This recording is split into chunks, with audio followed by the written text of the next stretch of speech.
నమస్కారం. ఈటీవీ న్యూస్కు స్వాగతం. ఈనాటి ముఖ్యాంశాలు. గ్రేటర్లో మెరుపు వేగంతో దూసుకెళ్లిన కారు. జీహెచ్ఎంసీ మైదానంలో సెంచరీకి చేరువైన తెరాస. అత్యధిక స్థానాలతో కొత్త రికార్డు. కారు జోరుకు బేజారెత్తిన ప్రతిపక్షాలు. ఒక్కో స్థానానికే పరిమితమైన కాంగ్రెస్, తెలుగుదేశం. కమల దళానికి 3 డివిజన్లు. పాత బస్తీలో పట్టు నిలుపుకున్న మజ్లిస్. కొన్ని డివిజన్లలో తెరాస జయభేరి. రెండో పెద్ద పార్టీగా ఎంఐఎం. గ్రేటర్ విజయోత్సాహంలో తెరాస. ప్రజలు ఇష్టపడి గెలిపించారన్న కేసీఆర్. గర్వం దరిచేరనియరాదని శ్రేణులకు సూచన. నగర ప్రజలకు కేసీఆర్ మరిన్ని వరాలు.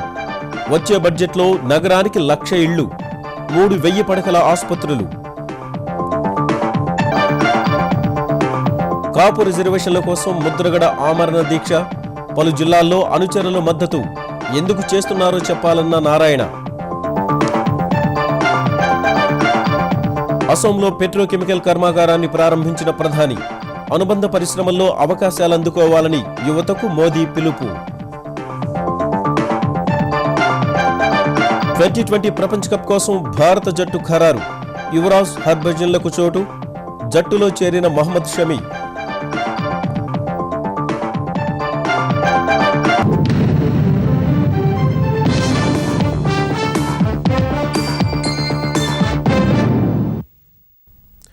భాగ్యనగరంలో గులాబీ గుబాళించింది. గ్రేటర్ ఎన్నికల్లో కారు మెరుపు వేగంతో దూసుకెళ్లింది. 2009 బల్దియా పోరులో ఉనికి కూడా చాటుకోలేకపోయిన తెరాస 7 ఏళ్లలో ఏకంగా 100 స్పీడ్ అందుకుంది. హైదరాబాద్ మహానగరపాలక సంస్థ ఎన్నికల చరిత్రలో ఇప్పటి వరకు ఏ పార్టీ అందుకోని మహాద్భుత ఘట్టాన్ని ఆవిష్కరించింది. తెరాస జోరుకు ప్రతిపక్షాలు పత్తలేకుండా పోయాయి. ఒంటరి పోరు చేసిన కాంగ్రెస్ 1 డివిజన్కే పరిమితమైతే, కలిసి పోరాడిన తెలుగుదేశం, భారతీయ జనతా పార్టీలు 5 డివిజన్లతో సరిపెట్టుకున్నాయి. ఆ పార్టీల సిట్టింగ్ ఎమ్మెల్యేలు ఉన్న నియోజకవర్గాల్లో కూడా తెరాస క్లీన్ స్వీప్ చేయగా, పాత బస్తీలో మజ్లిస్ పట్టు నిలుపుకుంది.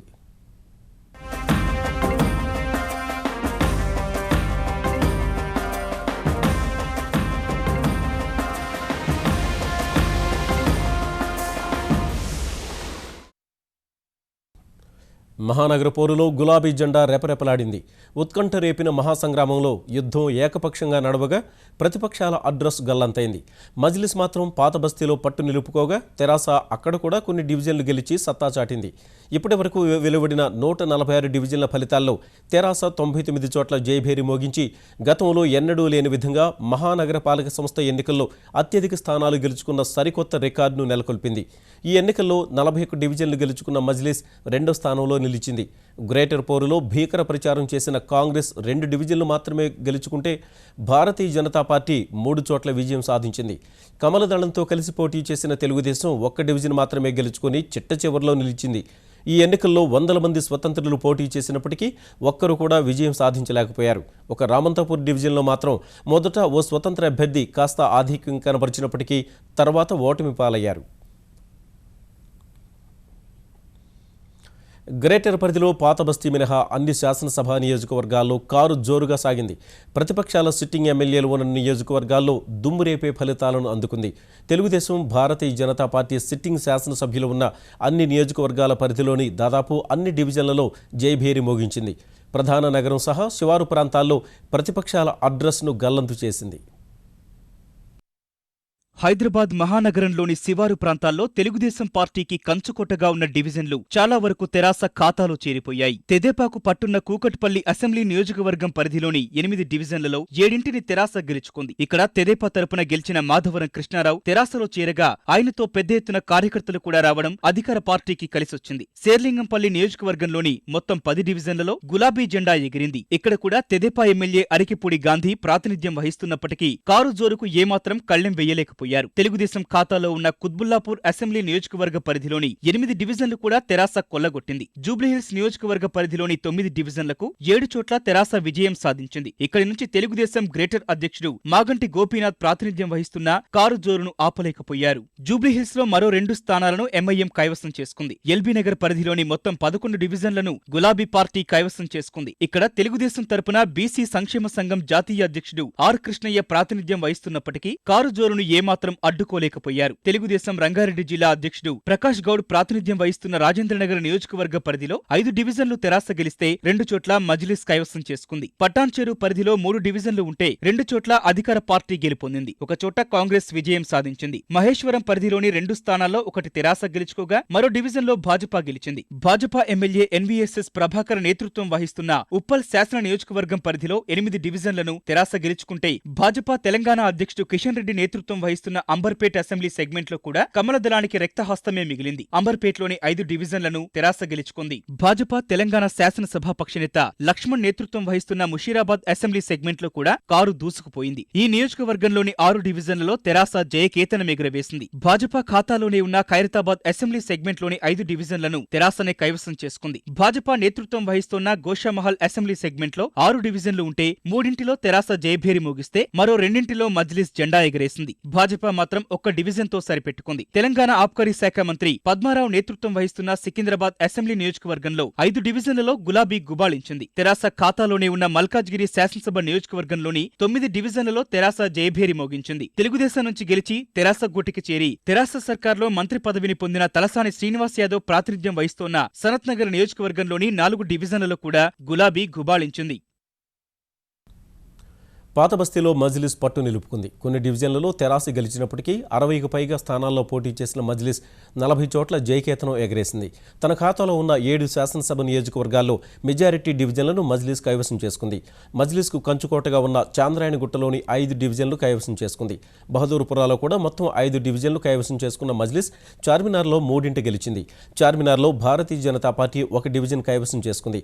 కార్వాన్ అసెంబ్లీ నియోజకవర్గ పరిధిలో మజ్లిస్ 5 డివిజన్లు గెలిస్తే ఎంఐఎం కోటాలో పాగా వేస్తూ తెరాస 2 జైభేరి మోగించింది. మలక్పేటలో 6 డివిజన్లకు మజ్లిస్ 4 గెలిస్తే తెరాస 2 విజయం సాధించింది. యాకుత్పురాలో 5 డివిజన్లుంటే మజ్లిస్ 4, తెరాస 1 గెలుచుకున్నాయి. నాంపల్లి అసెంబ్లీ సెగ్మెంట్ పరిధిలోని 6 డివిజన్లు మజ్లిస్ ఖాతాలోకి వెళ్లాయి. గ్రేటర్లో తిరుగులేని విజయం సాధించిన ఉత్సాహంతో నగర ప్రజలపై ముఖ్యమంత్రి కేసీఆర్ వరాలను ప్రకటించారు. జీహెచ్ఎంసీ ఎన్నికలకు ప్రకటించిన హామీల ప్రణాళికతో పాటు మరిన్ని మంచి పనులు అమలు చేస్తామన్న ఆయన సాధారణ ఎన్నికల్లో ఇచ్చిన హామీల్లో 99% అమలు చేసి నిబద్ధతను చాటుకున్నామని స్పష్టం చేశారు. హైదరాబాద్ ప్రజలకు నేను ఇచ్చే వాగ్దానం ఒకటే, ఎంత గొప్ప విజయాన్ని అయితే మీరు చేకూర్చినారో అంతే గొప్పగా సేవ చేసి నిరూపించుకుంటాం. ఖచ్చితంగా రాబోయే బడ్జెట్లో జంట నగరాల ప్రజలకు 1,00,000 డబుల్ బెడ్రూమ్ ఇల్లు కడతామని కూడా ఈ సందర్భంగా నేను మనవి చేస్తా ఉన్నా. అంటే ఇట్లా కట్టుకుంటూ పోతే ఒక 4-5 సంవత్సరాలు కడితే చాలా వరకు పేదలకు ఆ సదుపాయం వచ్చే అవకాశం ఉంటుంది. హైదరాబాద్కు ఐలాండ్ తరహాలో పవర్ సప్లై ముంబై నగరానికి ఏ విధంగా ఉందో ఆ విధంగా రాష్ట్రంలో ఎక్కడైనా విద్యుత్ పోతకొచ్చే పోవచ్చు, కానీ నగరంలో మాత్రం ఒక సెకండ్ కూడా పోకుండా నగరానికి నాణ్యమైనటువంటి విద్యుత్ సరఫరా కూడా ప్రభుత్వం చర్యలు తీసుకుంటా ఉంది. ఖచ్చితంగా కింగ్ కోటి ఆసుపత్రి ఏదైతే ఉందో దాన్ని 1000 పడకల ఆసుపత్రిగా అప్గ్రేడ్ చేస్తూ మొత్తం 3 నిర్మించాలని చెప్పి నిర్ణయం తీసుకున్నాం. అంటే కుత్బుల్లాపూర్, కూకట్పల్లి ఆ ప్రాంతాలలో 1, రాజేంద్ర నగర్, షేర్లింగంపల్లి, చాంద్రాయణగుట్ట ప్రాంతాలకు సంబంధించి 1, తూర్పు ఉత్తర భాగాలను కలుపుకుంటూ మల్కాజ్గిరి, ఉప్పల్, ఎల్బీ నగర్ సంబంధించి 1 ఈ బడ్జెట్లోనే శాంక్షన్ చేయించి అటువంటి కార్పొరేట్ ఆసుపత్రుల తలదనే విధంగా పేదల ఆసుపత్రులు ఈ 3 కూడా 1 సంవత్సరం లోపే నిర్మించి పేదలకు ఉచిత వైద్యం అందించాలని నిర్ణయానికి వచ్చినాం. ఇప్పుడు ఇంతదాకా 2 ఉన్నాయి, 6 హాస్పిటల్స్ వస్తాయి. జీహెచ్ఎంసీలో తెరాస అధికారాన్ని చేపట్టాల్సిన అవసరం గుర్తించే నగర ప్రజలు తమకు విజయాన్ని కట్టబెట్టారన్న కేసీఆర్ విపక్షాలు చేసిన అపోహల్ని పటాపంచలు చేశారని స్పష్టం చేశారు.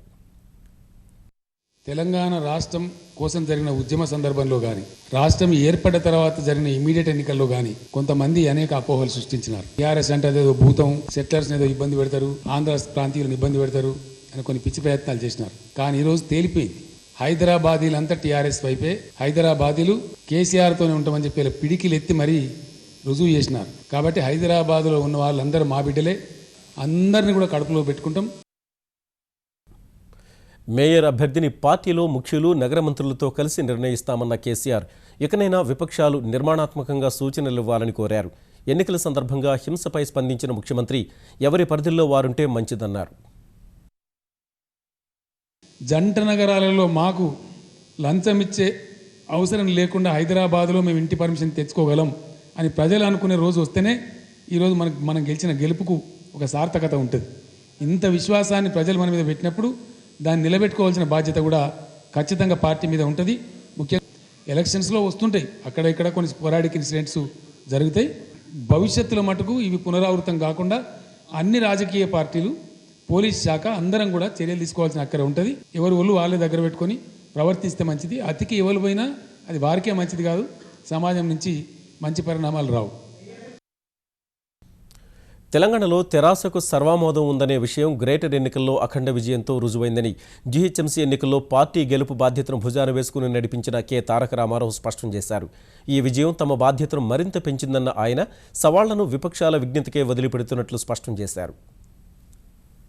హైదరాబాద్ నగర చరిత్రలో ఏనాడు లేనంత పెద్ద విజయాన్ని నమోదు చేసుకుని కొత్త చరిత్రకు ఈరోజు శ్రీకారం చుట్టింది టీఆర్ఎస్ పార్టీ.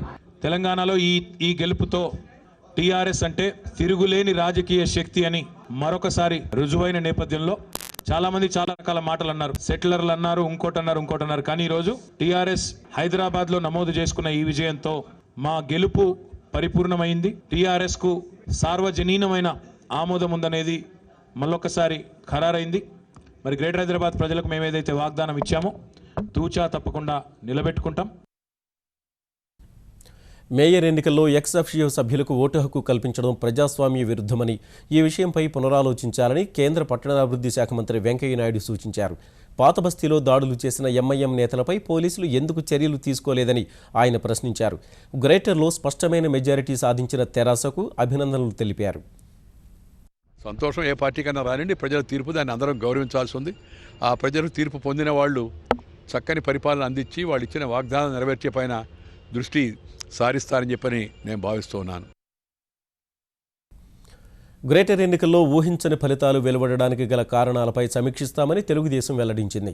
విజయం సాధించిన అభ్యర్థులకు అభినందనలు తెలిపిన ఆ పార్టీ నాయకులు ఇచ్చిన హామీలు నిలుపుకోవాలని తెరాసకు సూచించారు. తీర్పును తెలుగుదేశం పార్టీ శిరసా వహిస్తుంది. అధికారపక్షం ఇచ్చినటువంటి హామీలను అమలు చేస్తారని చెప్పని మేము భావిస్తున్నాం. తెలుగుదేశం పార్టీ అధికారంలో ఉన్న ప్రతిపక్షంలో ఉన్న ప్రజలతో మమ్మకం ఉండేటువంటి పార్టీ.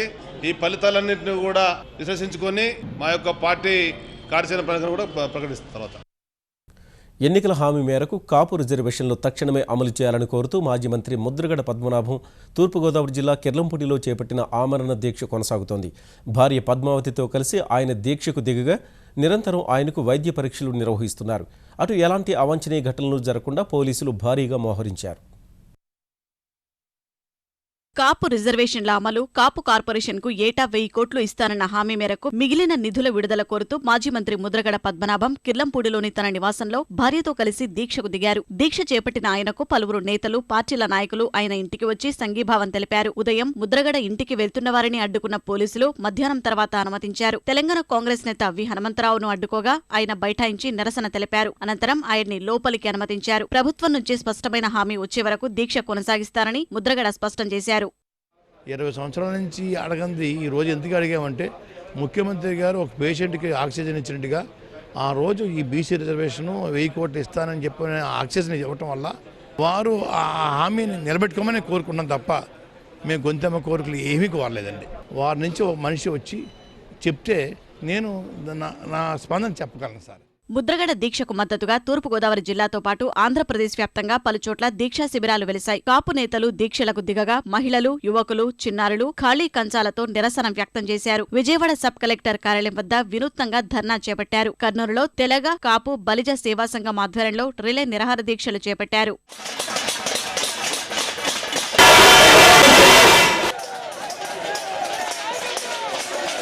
ముద్రగడ దీక్ష నేపథ్యంలో తూర్పుగోదావరి జిల్లా పోలీసులు పూర్తిగా అప్రమత్తమయ్యారు. కిర్లంపూడిలో స్థానిక పోలీసులు, APSP battalion, rapid action force, SPF, paramilitary దళాలు, సీఆర్పీఎఫ్ సిబ్బందిని భారీ ఎత్తున మోహరించారు. జిల్లా వ్యాప్తంగా సుమారు 6000 మంది పోలీసు బలగాలు భద్రతా ఏర్పాట్లు చేశారు.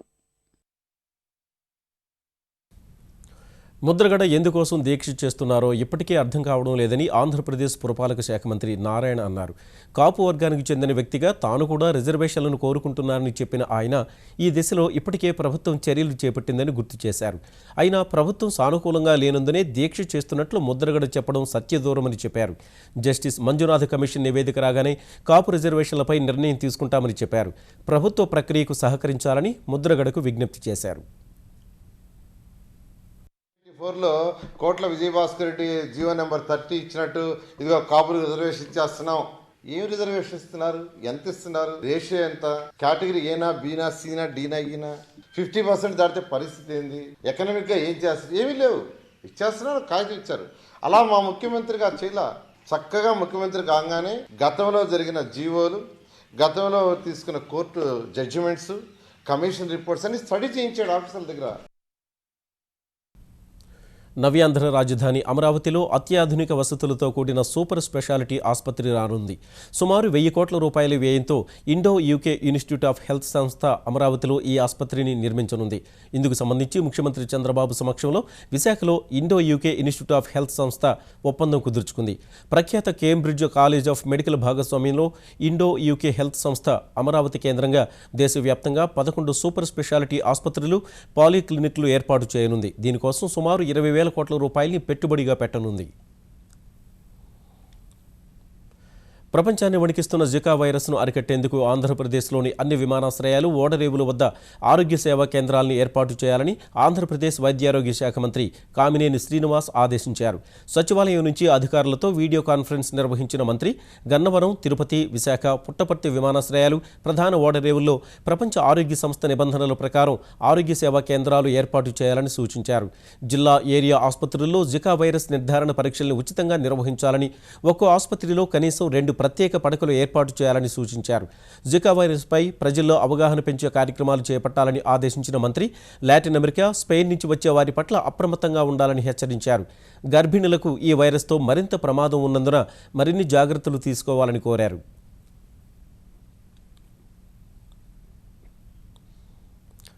దేశ ఆర్థిక ప్రయోజనాలు పరిరక్షిస్తూనే సుదీర్ఘ తీరరేఖను అనుక్షణం రక్షించే లక్ష్యంతో దేశ నౌకాదళం పనిచేస్తుందని నౌకాదళ ప్రధానాధికారి అడ్మిరల్ ఆర్కే ధోవన్ చెప్పారు.